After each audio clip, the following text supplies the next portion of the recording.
แม่ร้านทำ broken wall นี่คือ บัตรซาซินปีโรนสหายามเดียด Yep. Fanny. นั่งไงประคำชัดนำใบเอาประคำชัดนำใบเอาตือลิงcontrol objective โดย นี่แต่แฟนนี่เคนเลงนะ Khen lên ta. เคนเลงนะ แบบ จังบ้านแฟนนี่แต่จำมือแค่ก่อนให้บัตรดอด Ở đây là sao là team muối ở bà dương mơ đấy. บอสัญญาแบนแฟนนี่นะสหายา Ta anh miền ấy của là sao khôi khai gót anh con đừng bị phe tụng muốn á. บ่า Cho mùi cam bật tờ lơ hero Fanny đi cái này. สำคัญนะซอเฮโร่ชนะแมนแต่เพลียเฮโร่ใดในขนมพัดนะจัวมุก Su xin นะ ấy. ซอซูซินนะซอวัน Bà. นะซอเฟนนี่โอ้ย À lọt ấy biết. เย่ซอรถซีซีเด็ดซอซีซีเด็ด Ấy ly cả bán. Ôi sao trời. เฮโร่จัวมุกคือนะซอชนะแมนแต่อันยัง first pick ใบตะบงคือโดยเฉพาะยมเรียบร้อยมันนะซอซูซินวันซีซีไอ้นั่น Tại cái thang game này anh phải lấy Fanny áo. និយាយទៅខាង CU0 គឺមេអារម្មណ៍ថាពួកគាត់ well prepare នៅក្នុងការចូលមក ban ជាមួយនឹងរៀបចំជាមួយនឹងតារាដើម្បីក្នុងការ ban ទៅលើប្រភេទ Hero Assassin ហ្នឹង Fannyអត់ แฟนนี่ออดบ่ អត់ Broken Wall ខ្ញុំគេថា Broken Wall ហ្នឹងបាក់លេង Fanny ណាបង บ่า ខ្ញុំនិយាយថាអត់ហ៊ាន first pick ទេ first pick កាចពេកទេ គាត់ធ្លាប់តាគាត់ធ្លាប់ first pick แฟนนี่ได้ តែអត់ជោគជ័យទេណា CU0 លេង Fanny អត់ជោគជ័យទេណា ហ្នឹងហើយ បាទដក2ដងចាញ់2ដង បាទ បើសិនជាយក fan នេះគេយក Fredrin វិញ យ៉ាប់ ចំនួននេះគឺអាចនឹងសួរថា pick fan នេះអត់ កតោតមុន ខ្ញុំថាអត់ទេ ឬក៏កតូតមុនភ្លាមៗសក់គីមីដែរដែលជា hero ដៃឆ្ងាយព្រោះ if បែបចាំមកយេគីមី តែហ្គេមហ្នឹង Broken Wall ចឹងនៅសល់ក្រោកក៏ល្អដែរណារ៉ូម បាទនៅសក់ក្រកដូចគ្នាហើយអ្វីដែលសំខាន់ game នេះមើលបើកតូតលូននោះល្អអត់ ត CC បាទ CC នៅ CC នៅ CC កតូត CC កតូតឬក៏ C ឬក៏កតូតលូននោះ CC ក៏តូតក៏បាន បាទ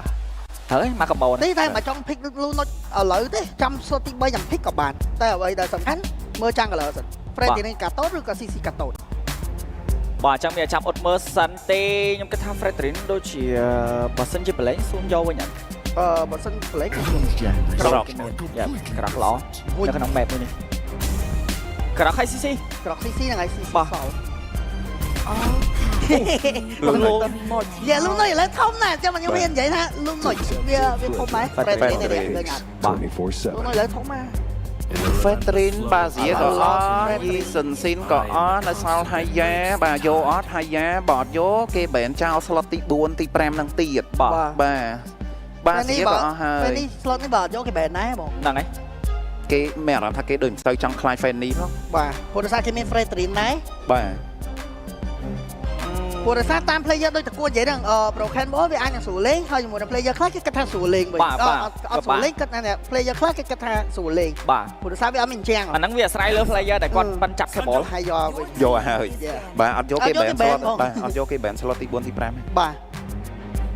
អូខ្ញុំមានអារម្មណ៍ថា3 hero នេះបើយើងប្រៀបធៀបទៅអាចនឹងប្រហាក់ប្រហែលគ្នា ឥឡូវអត់ បែនកតោចោលល្អនេះបាទបងសិនតោ Broken Wall បាទ game play 3 game win 2បាទអញ្ចឹងសម្រាប់ Broken Wall នេះគឺអំណោយផលទៅខាង C0 ខ្លាំងមែនទែនបាទចំណែកខាង Pro Esport លេង3ដងដូចគ្នាប៉ុន្តែឈ្នះតែម្ដងទេបាទអញ្ចឹង win rate តែ 33% ទេអញ្ចឹងខុសគ្នាតែមួយ game ទេលេង3ប្រកួតចូល map Broken Wall 3ដងដូចគ្នាបាទ បែមកធាដា បាទទេដាចា អូ មកទេដាប៉ែក៏ល្អ យ៉ាមកធាដាកតោតអាចនឹងបែនចោលហើយអត់ទុកឲ្យលេងមកទៅ តែសោះ high loss មួយទៀត បាទ ព្រោះហ្គេមនេះវាអាចនិយាយថាបាន high loss duo នៅ mid lane មួយ Kimi គឺត្រូវគ្នាយកមក បាទតែយើងកុំភ្លេចណាតែសក់កលៀសល់អីដែរ បាទ បាទ តែកលៀបាក់ស្អប់ទេ hero នេះព្រោះអត់មាន hero បោកហ្នឹង ហ្នឹងហើយ Franco ទៅនេះបើគិតទៅ goal lane អាចនឹង បែន Franco តែ goal lane យក person ជា on ចូលយក obsidian មកលេងទៀតបាក់លេង អត់ទេបើសិនជាគាត់ចង់បាន pick អស់គាត់ទៅគាត់នៅសល់ hero មួយគូពួកគាត់នឹងដដែល Kali ហើយមួយ battery បាទ បាទ ដូចនិយាយហ្នឹងObsidian ហ្នឹង hero ហ្នឹងវាមានចំណុចខ្សោយចំណុចខ្លាំងហើយជាមួយនឹងចំណុចខ្សោយវាបើគេពាក់កក់មកងាងហ្មងចាំបើទៀតចំគេចុចកក់ទៅដាក់យកបង តែអញ្ចឹងultimate វាល្អមួយយ៉ាងនៅពេលដែល shadow របស់ Hayabusa គាត់ប៉ាំងជាប់ RT ហ្នឹង Haya ធ្វើអេចេញយកតែគេនៅសល់កោតដែរ ហ្នឹងហើយវាបាក់ដល់ខ្ញុំ បាទ អូហ្នឹងបិទ ulti ទេ ពេលដែលចូលដល់ target ulti ចូលដល់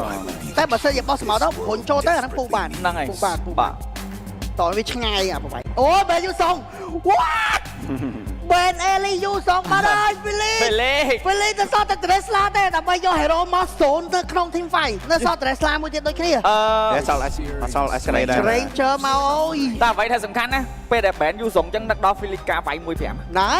ប្រែមយកមក យូសងហ៎បុយហេពុតពីធីមហ្នឹងសិតតែលេងនេះល្អដូចគ្នា Shadow ទាំង Shadow ទាំង Felix សិតតែល្អលេងនេះ ហ្នឹងហើយ តែទៅសម hero មួយទៀតដែលជាប្រភេទ hero ដែល0 team fight ធំគឺ Tesla យើងដឹងហេតុអីគេ ultimate គេអត់ដឹងយូសងមួយវាយ5ហ្នឹងហើយអង្គុយយំម្នាក់ឯង លើកពីនេះអង្គុយយំ ចឹងបានអត់បងគ្នាពងនេះ ហើយគ្នាអែមហ៎ គ្នាអែម អែមហ៎បង បាទឡើយគេឡើងទៅជាបរិសសង្ហា ត្រាំត្រើ កាត់តោតខ្ញុំគិតថាមិញគួរតែបែក អញ្ចឹង a lot EAP បាទ a lot EAP ទៀតហ្វ្រេងកូបោះប៉ែល្អ make play CC សល់ CC ហ្នឹងហើយ CC បាទ CC យូ Rainer ទេជាមួយនឹង hero បើក front line 2 hero ចំពោះនេះຕົក CC ចោលនេះ ហ្នឹងហើយបង ខ្ញុំមានអារម្មណ៍ថាត្រាស់ទាំងពីរនេះ CC មកវាអត់មានអី combo បាទ វាអត់មានអី combo តែវាអាចមកឈ្នះ lane តាវាមក មកស្មើបើគេលេង អត់ខ្ញុំឃើញភាគច្រើនណាអានេះយើងមិនមែននិយាយជា player ឯងនៅក្នុង rank សម្រាប់ Alot ហើយនឹង CC ខ្ញុំមានអារម្មណ៍ថាភាគច្រើន player Alot គឺវាយផ្ដាច់ CC បានមុនណា Damage មែនលេង Damage Alot Damage មែនហ្នឹងអូមានតែលេង Damage នេះគេ អាហ្នឹងយើងនិយាយក្រៅបាទ hybrid គេលេង hybrid បាទលេង hybrid ឥឡូវពាក់តបបលាមួយហើយ Rose Gold បង បាទ ហ្នឹង Damage ហើយ តែអត់តន់ដល់ តែអាហ្នឹងតោះតាគេមានណាតោះគេយកវាយគេបាទយើងអាច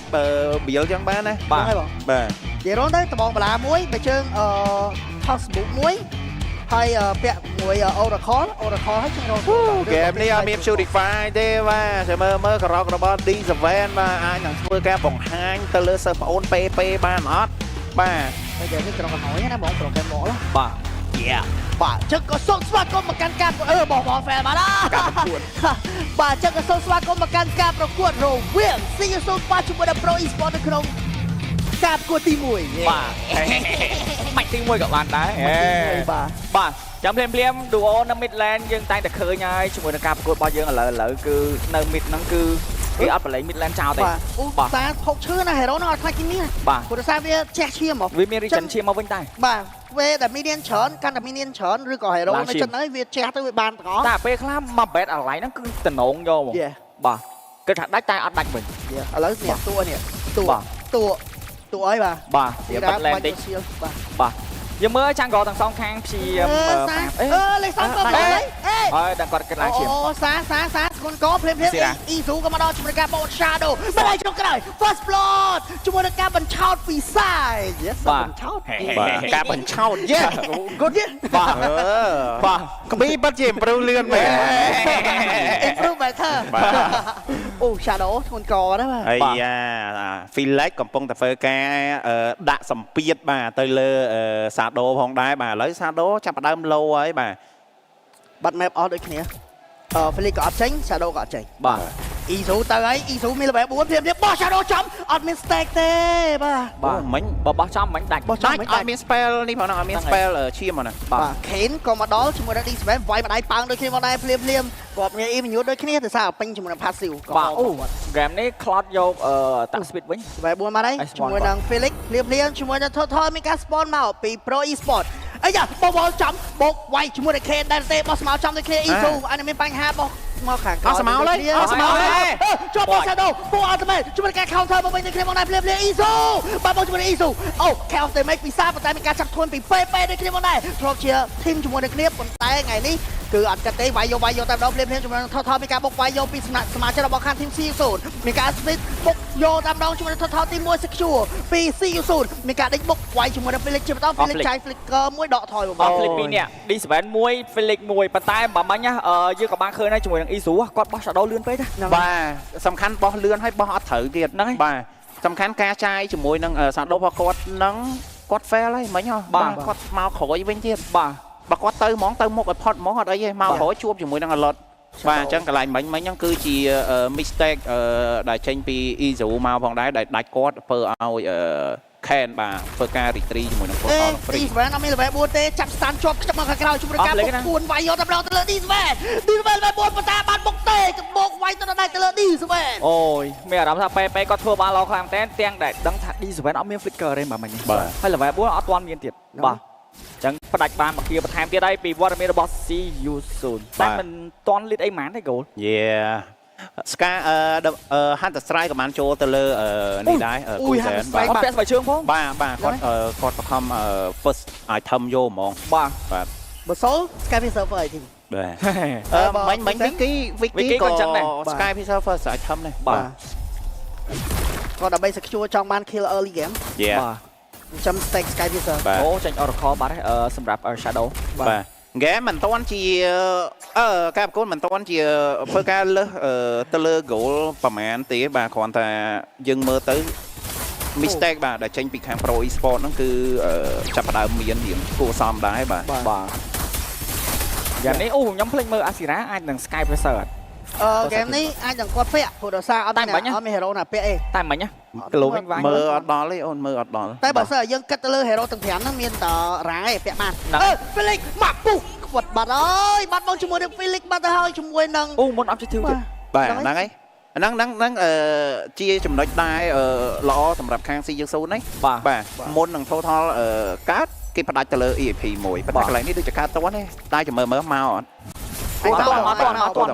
បាទមកតែអត់មានអ្នកបើក map អត់ព្រោះដោយសារអត់មានជាមួយនឹង Felix បាទ Disram ជាយាមចង់បើក map ដូចគ្នាផងដែរ delay បានដែរទេបោះបុកផ្ទះយកតែម្ដងជាមួយនឹងការផ្ទះខ្ចប់ជាប់3-4 hero ភ្លាមជាមួយនឹង Izu ក៏ម្ដងជាមួយនឹងការ Boss Shadow លោតមកពីពេជាមួយនឹងការ control cover ប៉ុន្តែខាងក្នុងនេះមានការរំញីការជើងពី Onzo អត់ដឹងឡុកណាគេទេភ្លាមទៅលេងថតទៅឲ្យខាង team CSU ដូចគ្នាផងដែរមានការចាប់វាយបុកយកតែម្ដងជាមួយនឹងការពូ ultimate Izu បាត់បោកជាមួយនឹង Izu បាត់ទៅហើយ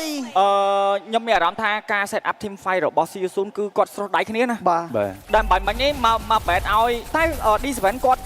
លេងលឿនពេកអត់បងបាយមិញព្រោះដោយសារតែវត្តមានរបស់ Felix មកអត់បាទcommunicate ហ្នឹងបាទនិយាយមែននៅក្នុងការប្រកួតនៅក្នុងទី1នេះបើយើងមើលទៅការប្រកួតមុនគាត់ប៉ះ CU ហីបាទ fail មិនឥឡូវនៅអញ្ចឹងមានអារម្មណ៍ថាគាត់ដូចជាអត់ទៅរីកចម្រើនបាទអាហ្នឹងយើងនិយាយមើលតាមមើលឃើញបាទអញ្ចឹងយើងក៏ភ្លេចជាមួយនឹង sponsor របស់យើងដូចគ្នាជាមួយនឹង Cell Card បានពេជ្ររហូតដល់235ពេជ្រនឹងលេង Mobile Legends អូទេខោទៅមេបុកវាយទៅលើ Shadow យកដល់ Shadow Flicker ភ្លេចតាមបាទកវីដាច់យកដល់ទៅលើ Shadow បាទហើយបាទចឹងសពថបន្ថែមទៀតជាមួយនឹង Cell Card ជាកញ្ចប់ MLB អ្នកលេង Mobile Legends បានតាមចិត្តនឹងទទួលបានជាមួយនឹងពេជ្រក្នុងកញ្ចប់តែមួយតែម្ដងកញ្ចប់ប្រចាំខែគឺតម្លៃត្រឹមតែ$6ទទួលបានជាមួយនឹង235ពេជ្រអាចភ្ជាប់បានតាមរយៈ app ឬក៏ចុចជាមួយនឹងផ្កាយ1686ផ្កាយលេខ2ទ្រុងទ្រុកបញ្ជូនរួចរាល់ជាការស្រេចបាទចឹងយើងក៏បានឃើញដែរបន្ទុកខៀល5-2បាទ goal គឺខុសគ្នា2300រៀងច្រើនគួរសមដែរត្រឹមថា6នាទីហើយបើយើងមើលទៅលើតារាគឺអត់បញ្ហាទេតារាគឺអាចមានលេងម្នាក់ម្យ៉ាងទេប៉ុន្តែអីដែលសំខាន់គឺ mistake នៅ early ដែលចេញពីខាង Pro Esport គឺ mistake រៀងច្រើនគួរសមដែរបាទឥឡូវយើងក៏លេចទៅមើល item នៅ item first item របស់ Kimmy Pora ហ្នឹងគឺ Glow Wing Van បាទ first item ចឹង item ទី2គាត់ចង់ទិញជាមួយនឹង Sky Pixel ហើយតែគាត់មានអត្ត speed មកគ្រាប់ដែរបាទតែគាត់ថាគូសែន game នេះពី item ណាបងបាទអីដែលជាបញ្ហាចាំមើលនៅក្នុង game មួយនេះសម្រាប់Izu fail 2 ដងហើយការបោះសម្ោល Shadow ផល Izu អត់ច្បាស់ហើយការបោះគាត់អត់ស្របអត់សមជាមួយនឹងពេលវេលាទៀតបាទឃើញមែនណា2ដងណាបាទពេលវេលាមិនស័ក្តិសមហើយបាទពេលវេលាមិនស័ក្តិសមចេះព្រោះដោយសារមិញខ្ញុំឃើញដែរ Disram conceal ទៅហើយវាយនៅលើយកតែម្ដងជាមួយ Chaos of the Make ប៉ុន្តែ Final Slash បោកវាយជាមួយ Shadow បាត់បោកជាមួយ Shadow ប៉ុន្តែមានការចុច free lane ទាន់ពេលវេលាពីសា Disram នៅតែបន្តការបើក map ឲ្យតែគ្នាដែរប៉ុន្តែភោគឈឺខ្លាំងប៉ុន្តែពី Asira ស្រួនថែមម្ដងទៀត Flicker មកកកាលទាន់ពេលវេលាជាមួយនឹង Disram ប៉ុន្តែមានការ back up មកពីខាងក្រៅជាមួយការបោកវាយដែរទេភ្លាមកំពុងចាប់បែបជាមួយ Asira Izu នឹងពុះចំ Asira ដែរទេភ្លាម Disram សល់ជាម្ដាយរបស់ Shadow ចេញនោះទេប៉ុន្តែ Felix ជាយាមនៅក្នុងការ front line ជាបន្តដូចគ្នាកលេចទៅមើលពេក៏មានការ front line បើក map ឲ្យដូចគ្នាមកដែរជាមួយទឹកដៃ retreat ពូអត់មែនប៉ុន្តែ retreat ពី Kane ច្បាស់ក្លាប៉ុន្តែ total secure ពី CU0 ប៉ុន្តែម្នាក់ឯងចង់ក្តៅ Felix ឡើងឈាមតឬមិនតពីដកថយតពេលវេលាទៀតអូបាញ់មិញអាultimateរបស់ Izu ខ្ញុំមានអារម្មណ៍ថាឆ្ងាយពីការ retreat យក objective ខ្លាំងមែនតើបាទប្រហែលជា retreat ដល់ ព្រោះសារពេពេមិនគាត់ឆ្លាតណាស់នៅពេលដែលចូលអាទីក៏រត់ចេញពី objective យកមក បាទ បាទអញ្ចឹងវាជាចំណុចល្អសម្រាប់ឲ្យខេនគាត់ត្រីយកជាមួយ objective មួយនេះក៏ដូចជាសំណាងដែរគាត់អត់ដាច់បាទ បាទខេនមានការផុសបាញ់ដូចគ្នាផងដែរពីគូសែនអញ្ចឹងយើងក៏លេចទៅមើលហេរ៉ូក្រកហ្នឹងមិញ D7 គឺយើងឃើញថាគាត់ធ្វើបានល្អ ហ្នឹងហើយ ព្រោះអាទីក្រកហ្នឹងវាបុកយូរយល់អត់អញ្ចឹងគាត់បោះអាវ៉លហ្នឹងគាត់ភ្លេចទៅវាយទី1ដើម្បីឲ្យទប់ knock back បាទភ្លាមលោតជាន់អាតមែតពេលលេងចាស់បាយដល់ស្លាប់តែ flicker counter មកវិញប៉ុន្តែបាត់បង់ជាមួយពេពេបាត់ហើយ អូខ្ញុំមានអារម្មណ៍ថា ultimate របស់ពេពេលោត2ដងលោតចេញណា លោតចេញបាទ តែបើគាត់ថា hero ដែរអានោះមានតែនេះហ្នឹងមានតែ D7 ហ្នឹងបាទ ព្រោះអាវាយមួយដៃទី1ហ្នឹង knock back បាទអូ D7 តួសាច់បាត់ final slash ជាប់ពីរោ Felix នៅតែ front line ប៉ុន្តែគូសែនបាញ់យកទៅលើ Shadow មានអីចាក់ទេចាក់ចូលទៅ Orange បើដកថយតាន់ពេលវេលាបាត់ហើយ បាទ ណាមួយមិញមាន flick ហ៎បាទ បាទ អត់ចំណាយ flick បាទប៉ុន្តែមិនបាញ់មកចំណេញ objective ហើយចំណេញបានទីបនត្រនៅខាងផ្លូវបឋមឡើងទៀត តែហ្គេមនេះកុំនេះណាគូសែនបាទ2 kill ណាបាទគូសែនមាន បាទ អូយ បាទហ្គោខុសគ្នា1700ទេបាទយើងចាំមើល cloud មិញក៏ចាប់ផ្ដើមចេញជាមួយនឹង item បានច្រើនដែរដូចជា Demon Hunter ក៏ចាប់ផ្ដើមវាយទៅលើ Juno ក៏ដូចជាក្រកាន់តែឈឺអីបាទជា final slash Shadow អានេះគ្រោះថ្នាក់ប៉ុន្តែសមាជិករបស់ខាងទីស៊ីសូដល់9រូបពីការបោកវាយទៅលើ Felix បាត់បង់ Felix បាត់ហើយប៉ុន្តែសមាជិករបស់ខាងទី Pro ចង់មក back up ចង់មក cover ក៏ cover អត់ទាន់ប៉ុន្តែមានការ conceal អាចនឹងបោកវាយដែរទេ Kane នៅតែបន្តនៅក្នុងការបើក map front line បានយ៉ាងល្អដូចគ្នា អូតែខ្ញុំមានអារម្មណ៍ថាសម្រាប់ goal lane ទាំងសងខាងនេះគឺមានលុយទាំងសងខាងយកបង អនសបុក Felix បុកវាយបាត់បង់ជីវិតជាមួយនឹងអនសបាត់ហើយបោះស្មៅដល់ខាងក្រោយជាមួយនឹងការស៊ីឆ្កែពី Izu ប៉ុន្តែ D7 ព្រីលៀនចោលមួយដូចគ្នាដើម្បីធ្វើការដកថយពីសាប៉ុន្តែបាត់បង់ជាមួយនឹង D7 បាត់ទៅហើយ អូយ Sky Piercer ពី Asira ក៏ចូលដល់20 stack ដូចគ្នា បាទ អូយ មិញចូលបើ មិញគេpick off ចេញពី D7 គឺល្អខ្លាំងមែនទេផ្ដាច់ទៅលើ Onzo បាទ អូបានបើគាត់អត់ retreat ណាមិញ Izu ហ្នឹងគាត់បោះជាមួយនឹងនេះបាន បោះ Shadow ហ៎ចិនហ្នឹងបាទចិនហ្នឹង បោះនេះ ទីបានចូលបាន អត់ទេអត់បានទេ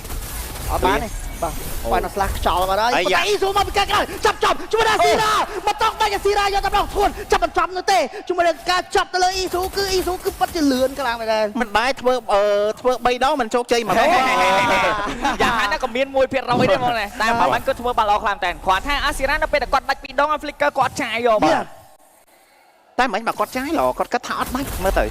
អត់ដឹងថាមិនដែរតែ stake បុកទៅលើគាត់តែម្នាក់ឯងហ្នឹង បាទគាត់គិតថាប្រហែលជាអត់បាច់ បាទ Kane ចង់ឈាមនៅក្នុងការចូលឡតដើម្បី retreat Kane level 12 Izu ក៏ level 12ប៉ុន្តែ Izu អត់មាន retreat នោះទេ retreat នៅ cooldown ពេញជាមួយនឹងការ hot team fire តែខ្យល់បានហើយជាមួយ Shadow បងអាទីចុះ Barrow ជាមួយនឹងការបុកហាជើងពី D7 Shadow ចង់ទៅណាសិតទៅសាច់ Kane ចង់ទៅណាក៏បិទបហានេះពុះក៏ឈឺដូចគ្នាតែសារតែអត់សូវឈាមមានឈាមខ្មៅដូចគ្នាភ្លាម Felix មានការបាញ់តួសាច់យកតែម្ដងពី Ra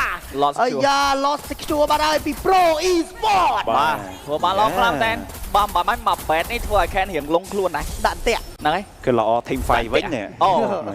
បាទ បាទយើងក៏មិនដែរជាមួយនឹង Legend Cinema បាទបើសិនជាអ្នកទាំងអស់គ្នាចង់ទៅទស្សនាជាមួយនឹង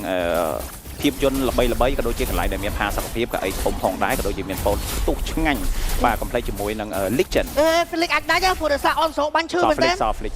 តែ Golden Star នោះអត់តន់ចាញ់អូសៀហៅអត់ចាញ់មកហើយនោះ ខ្ញុំគិតថាគួរចេញឬក៏12 បាទគូសែនសំខាន់គូសែនមានបាទគូសែនដូចជា40 stack ឯណា បាទ បាទគូសែន40 stack ហើយសម្រាប់ Onzo អត់តន់មានជាមួយនឹង Kill ទេបាទយើងចាំមើលនៅក្នុង game មួយនេះបាទ Lord បានទៅខាង Pro Esport បាទចាប់ផ្ដើម swing go ពីចាញ់គេ 3k ឥឡូវចាប់ផ្ដើមមក lead វិញបន្តិចបន្តួចហើយបាទ ខាងលើមានការ clear lot ដូចគ្នាក៏លេខទៅមើលសមាជិករបស់ខាង team CU0 បាទចង់ clear ជាមួយនឹង mid ប៉ុន្តែ clear បានទេដោយសារមាននាងធំបាទគូសែននៅតែបន្តការបាញ់ជាបន្តជាមួយនឹងការផុស Izu ចាប់ជាមួយនឹង Asira flicker ផុតប៉ុន្តែចំជាមួយនឹង Onso ផ្លាស់មកខាងក្រៅកណ្ដាលដៃដូចគ្នាជាមួយនឹងការបោះ Shuriken លៀម Kane នៅមុខតែម្នាក់ឯងតែម្ដងជាមួយការបោកវាយទៅលើ Kane ពេលោតមក back out ប៉ុន្តែគូសែនបាញ់ដាច់មកហើយ Izu នៅបន្តជាមួយនឹងការគប់ Shuriken ជាបន្តជាមួយនឹងការបោះ Shadow Clone អាយយ៉ូ Double kill ចូលទៅលើ Izu កាន់តែបាទមានជាមួយនឹង damage ច្រើនបន្ថែមទៀតអីបាទតែអ្វីដែលសំខាន់គឺមក team fight បាទមិញនេះត្រឹមតែ1 lot ទេយកបាន final slash ផ្ទះចង់ clear minion បានជោគជ័យដែរទេភ្លាម Izu ទៅទៀតហើយជាមួយនឹងការដកថយមកវិញសាអូយ brilliant ទាន់ពេលវេលាប៉ុន្តែមានអ្នកមកជួយដែរទេអូយ Izu ស្វែនហងប៉មឲ្យការពារសាដៃគូដៃកង់មក បាទ duo mid lane កាន់តែល្អទៅហើយបាទ បាទ D7 ប្រហែលការនៅរៀនសាកលវិទ្យាល័យបាទវិទ្យាល័យប្រហែលជាចប់គណិតវិទ្យាចប់លេខ1បាទបុកបកគុណចែកដឹងថាឈាមខ្លួនឯងសល់មួយទៀតណា អូយ ច្បាស់ខ្លាំងមែនទេណាតែបើមិនជាគាត់សុខចិត្តដាច់កុំឲ្យដាច់សារ ហ្នឹងហើយ បាទអូទូនីតិរ៉ូមបាទពិតជាល្អមែនបាទឡើងប្រាក់ខែ អុយបងនិយាយមែនណាបើពិសាបច្ចេកទេសគេហៅថាឈាមមួយ បាទជាមួយណា ឈាមមួយ បាទ បាទចឹងភ្លាមមកឡប់មួយនេះបាន goal lead ដល់ទៅជិត 3k goal បាទច្រើន បើយើងមើលទៅ អូវានៅឈើ អ៊ីហ្សូមិនបាញ់មិញគឺគាត់ចាប់ផ្ដើមបោះសាដូរបស់គាត់ល្អខ្លាំងមែនទែនចំទៅលើរ៉ា2ដងណាបាទចំទៅលើរ៉ា2ដងហ្នឹងមិញ ដបងអត់ទាន់ក្តៅដៃហ៎បង ហ្នឹង នៅក្តៅដៃប្រហែល ក្តៅដៃតាក្តៅម៉ាស៊ីនឯងបងតា បាទ ម៉ាស៊ីនក៏ក្តៅដែរចាំដល់ឆេះឈូអេបាត់បលជាប់អេយ៉ា បាទ ពេអាគូសែនឈឺណា អត់ទេខ្ញុំគិតថាសម្រាប់ map មួយនេះ D7 គាត់យកក្រកហ្នឹងមកគឺត្រូវយកមកព្រោះដោយសារ map មួយហ្នឹងលេងក្រកគឺងាយស្រួលក្នុងការ rotation មែនតើហើយក៏ដូចជាមានការបិទផ្លូវទៀត ណាមកហេរ៉ូហ្នឹងអណយបោះវល់ទៀតហើយព្រាមនេះ D7 ឈីខ្ញុំនៅក្នុងការកោមែនទេអាយ៉ាបាក់ដៃមើល ហើយមិនបច្រៀតគ្នាចោលអញ្ចឹងនេះបាទ conceal ទៅទៀត បោកហីបោកឡតហី conceal បោកឡតទេជាមួយនឹងសមាជិករបស់ខាងទី Pro Esport ឡតសិកជួទៀតហើយ បាទ2ឡតបាទនិយាយតែមួយឡតគឺខាង Pro Esport ចំណេញច្រើនណាស់ បាទនៅ early game មើលទៅដូចជារៀងមិនសូវជាយល់ចិត្តគ្នាដែរមិនទាន់ជាមួយនឹងស៊ាំជាមួយនឹងបរិយាកាសបាទឥឡូវចាប់ផ្ដើមរៀងក្តៅម៉ាស៊ីនហើយបាទចាប់ផ្ដើមនិយាយត្រូវគ្នាហើយចេញពីខាង Pro Esport បាទចាប់ផ្ដើមនាំមុខ goal ទៅ 4400 វិញសម្រាប់ CU0 ជាមួយ CU0 គាត់អាចនឹងធ្វើការ defend ជាមួយនឹងឡតទី2បានអត់ ឆ្លាតណាស់ដបងថាឆ្លាតឡើងអត់វិញឡតលេងផ្លូវវាព្រាមជាមួយតែជើសោះជួយចូលបុកប៉មយកតែម្ដងប៉មនៅ mid lane T3 T3 យកបានអត់បានទេបាទអត់ហ៊ានខ្លែឡតអត់ឡតទេចូលជាមួយនឹង Shadow ផ្ទះ Final Slash ព្រាមស្តាន់មកតង់ព្រាមបោកវាយទៅលើ Felix វាយមិនឈឺទេចិនឈាមកណាត់បោះបុកវាយវិញ Africa ជាមួយនឹងការបុកហាប់ជើជាប់ពីរ៉ូព្រាម Final Slash យកតែម្ដងចាប់ចត់អ៊ីស៊ូជាប់ធួនបាត់ហើយក្បត់បហានេះពុះក៏មិនឈឺដូចគ្នាមានការដកថយមកវិញពីសមាជិករបស់ខាង Team Pro Esport អូយ Shadow សោះឈាមម្ដាយ អត់ទេតែអ្វីដែលសំខាន់បើមិនយើងមើលជាមួយនឹង PP គាត់ save skill ទី2ហ្នឹងមែនតើដែល Izu ចូលមកបិទវិលខ្ញៅបាទអានេះគេហៅថាលងស្រឡាញ់គេម្នាក់ឯងទេ បាទ ស្រឡាញ់គេតែម្នាក់ឯងទៅបានណាទៅ វ៉ាវ Holy Crystal ក៏បានចូលទៅលើ Asira ដូចគ្នាប៉ុន្តែសម្រាប់មួយឡបមួយនេះគឺ T3 អត់មានយកបានមកផ្លូវណាទេគ្រាន់រៀងឆែបនៅ mid lane បន្តិចបាទ ជុំឌៀមដាម ចំឌៀមដាមអ្នកណាបង ឌៀមដាមពូពាក់មី អើគាត់ទទួលស្គាល់ការពិតទេតា ហ្នឹងចាំថាឌៀមដាមគាត់ បាទ អាយ៉ាបោកយកទៅដល់ Fight Shadow ដាច់បាត់ហើយមក Care of the Make ឌីមេរបស់គូសែនកាត់ចាប់ដើមកាន់តែឈឺទៅចុចព្រីលេងមួយជាមួយនឹងការ counter បោក anti flicker បោកវាយទៅស៊ីរ៉ា flicker ទាន់ពេលវេលានៃការចុច conceal គាត់ទេអូFelix ជាមួយនឹងការ flicker ជាប់ទៅច្រាមយកតែម្ដងអូយ Felix timing ជាមួយនឹង skill ទី2របស់គាត់ បាទ មកដល់មកកវីដាច់ Asira យកហ្នឹងហើយ ព្រោះឥឡូវ damage ខាង Pro Esport ច្រើនណាបាទ Ranger 7-0មក70 stack ហើយពេញបត់បាទតុបអត់ជាប់ទេនិយាយទៅតុបអត់ជាប់ទេ បាទ2ទៀតលេបបោះវល់ជាប់ទៅលើ PP មានការធួនដើរចេញអស់ធួនទេណាអស់ B ហី បាទ លេបមានការបុកវាយទេដែរទេឃើញចាប់ធួនជាប់ទៀតហើយยังមិនដែរបុកវាយដៃរឿងដែរមិនដាច់នោះទេ PP សោះជាមិនដៃលោតក៏មិនចេញអីក៏មិនចេញក៏បាត់បហានេះពុះយកតែម្ដងលៀបសោះច្បាត់ Felix ក៏ដូចជា D7 លងខ្លួននៅខាងក្នុងបាត់ទៅហើយ បាទជាប់បែកមកធំអ្នកមួយទៀត បែកមកបាត់បុកអត់អាយ៉ាសឹងណាស់ជា មិនបេះទៀតបើសិនជាអត់មានជាមួយនឹង skill របស់ Shadow ទៅតា បាទ ចឹងយើងក៏លេងមកមើលជាមួយនឹងឯង team សម្រាប់គូសែនគឺ full ដូចគ្នាប៉ុន្តែសម្រាប់Onzo គឺនៅទេបាទគាត់ចង់បានជាមួយនឹង Malefic កាន់បន្ថែមទៀតសម្រាប់គាត់បាទ ឲ្យឡងពី ហុចដងបាទហុចដងតិច fast lot បាទ តិច fast lot អាចដែរព្រោះរសារ off front line ធំ តែបែបតនេះហ្នឹងហើយអត់មាន front line ពីរបាទ minimap លេងមក minimap Izu មានសាដូដែរទេវាយម្ដាយពុះយកដល់នោះបាច់វាយម្ដាយនេះគេជិតមាននៅឈើ counter អាយ៉ាទៅខាងក្រោយជាប់ PP អាយ៉ាបោះទៅបោះមកបាត់បងជីវិតជាមួយនឹង Izu បោះទៅហើយលោតគេអាចនឹង fast load ដូចគ្នាពីសមាជិករបស់ខាង Team CU0 ហ្វាតកើត អត់ទេ fast កើតបាទចង់ fast កើតតែបខំចិត្តឱកាសនិយាយទៅឱកាសត្រូវតែវាយបាទព្រោះនេះគឺជាឱកាសរបស់ CU0 បើសិនជាអត់វាយទេអត់មានឱកាសក្នុងវាយទៀតទេព្រោះនេះការមានជាមួយនឹង Izu មើលមេផ្សារមកខែអត់ដាច់អូ បាទជើងទៅ ស្តាន់ឡតទៀតអើយ អត់ទេចាំឌី7 make play ខេនចាំឲ្យខេនអស់ធួនសិនឌី7ព្យាយាមក្នុងការបើក map គេប៉ះឡតហើយប៉ះឡតហើយយកឡតបានឬបានសាក្រៅទីមេវាយវានេះអាស៊ីរ៉ាបាត់មកជីវិតមុនគេយកតាមដល់ព្រាបលៀនឡតយកបានប៉ុន្តែគេបុកវាយធីមវាយខេនឯងមានប្រូថាមានការជិតព្រីលៀនតពេលលៀនបាននេះបពុកដាច់បវលជាប់លោតមកយកទៀតទៅគេយកឡតមកឲ្យទូសិនបាញ់ទៅគេ legendary របស់គេជាបន្ត Shadow អាចឆេងគេបានតែជាមួយនឹង Onzo អនโซចង់ទៅណាគ្មានដាច់ Shadow វាយខ្លះលៀមអមេរវាយតែមកដែរនៅសាន Shadow តែម្ដង one last man standing ចាំឲ្យដែរ Isu នៅស្អី hero Isu មួយនៅបោះ Shadow មកពូអាទីដែរទេពូយក wipe out លបចេញការក្រោមទៅទេ game end បាត់ទៅហើយ